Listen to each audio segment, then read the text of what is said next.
You always choose the same type of people. Have you noticed?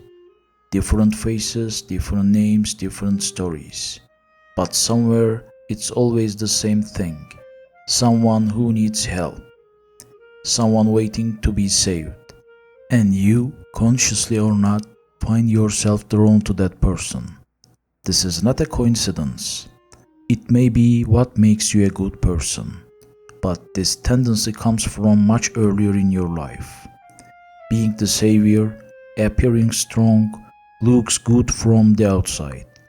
You are patient, you have empathy, you can even handle difficult people. You don't give up easily. In relationships, you are always the understanding one. In a group crisis, you are always the first one people call. When there's a problem in the family, you are the one who steps in. When choosing a partner, you tend to go for someone a little more wounded, a little darker, someone who needs help. And you tell yourself, I love these people and I see their worth. That's partly true, but not the whole story. To understand this, you can ask yourself the following question. If at the beginning of the relationship you had noticed that the person was not in need, that everything was fine, that they didn't need you, would you still have been as eager? This is hard to answer because the answer might make you a little uncomfortable. In a relationship, if you are not the one in need, then you have control. You won't be the one who leaves because you are the one who gives. And why would anyone leave the person who gives? At least that's what your brain tells you. This feels logical and it makes you feel safe. Our past experiences push us in this direction. Maybe your parents struggled emotionally, depression, addiction, chronic anger. At a time when you didn't know better, you learned this. If I make the person across from me happy, everything will be fine. If I read their mood, meet their needs, and don't cause trouble, everything will be fine. The strategy worked at the time, and your brain keeps going back to this pattern. Years passed, you grew up, but this pattern stayed. And it followed you into every relationship, every part of your life. When you see someone in need, your mind instantly puts you in the savior role and you pour all your energy into it. But here is the truth. Every person you try to save is actually a symbol. That symbol is someone you once couldn't save or someone who was never your responsibility in the first place. Perhaps your mother, your father, your sibling, or a close friend. In every new relationship, your unconscious replaces the same pattern. This time, it will be different. It won't be like the others, and you will succeed. But when that person truly heals, what will become of you?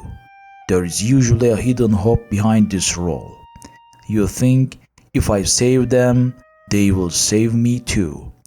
Even if no one thinks it consciously, they still feel it.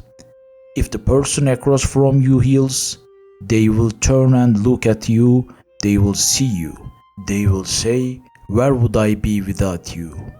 But this rarely happens. Someone who is broken or struggling is focused on their own healing first.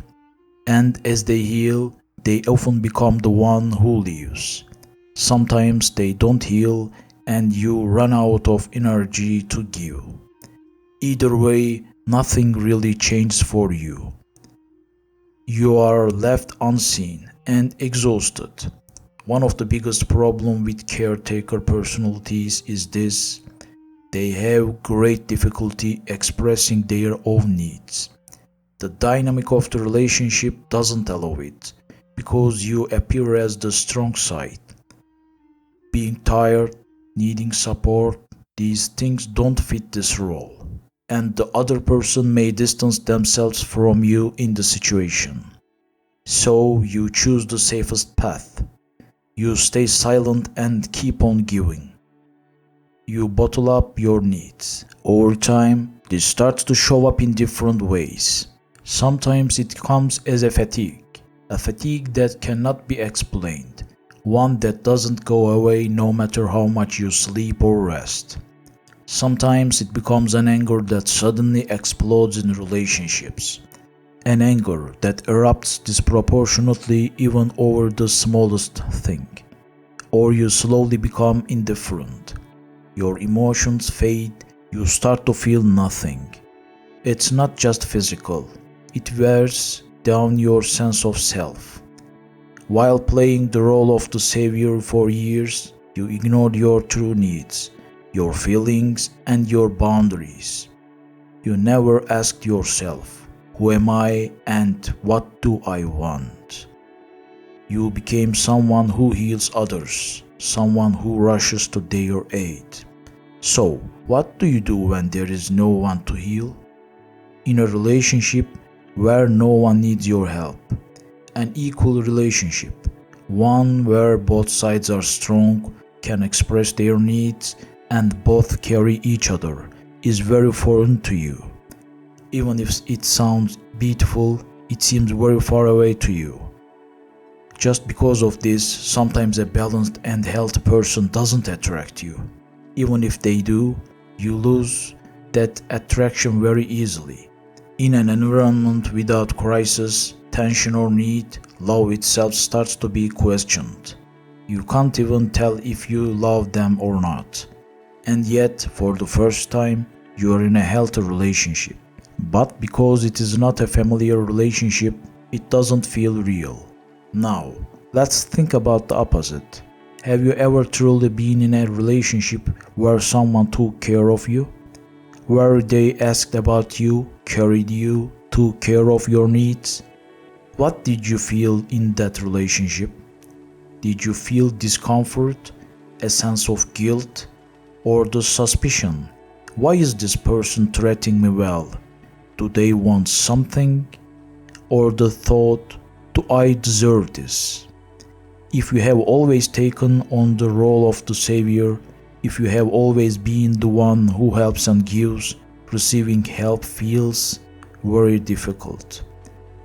It can also cause you to feel weak and vulnerable. Did the people you thought you saved actually get saved? Most of the time, they couldn't. A person can only be saved by their own will. No amount of love, patience, or sacrifice is enough in a place where the person across from you does not want to change. Even if you know this, you keep on trying, because the real issue is not so much about their healing, but about proving that this time it can be different. That way, that person will see everything you have done and will be able to confirm that you are good enough. This is an attempt to heal yourself through others. Like cooking food for someone else while you are hungry yourself. Feeding others doesn't take away your own hunger. The source of this hunger is the desire to be seen, to be respected, to be loved unconditionally, and to be approved of. These feelings, left unsatisfied at a young age, are sought to be satisfied in roundabout ways in later years. One of these ways is taking on this very role of the savior. But there is something we tend to overlook. Someone who is tired, overwhelmed, and still dealing with their own wounds usually can't see you. Not because they don't want to see you, but because they don't have the capacity to see. You leave relationships like this, unseen, and move on the next one. Each time you see that same potential in the same kind of people, and the cycle continues. To break the cycle, saying it will never love such people again is not enough, because it's not really about who you choose, but why you choose them. We need to think, while saving others, what am I actually trying to gain? What matters most is how you feel about someone who doesn't need you. What would your reaction be towards someone strong, standing on their own 2 feet, not dependent on you? Would you feel attraction or a sense of emptiness, a feeling of lack?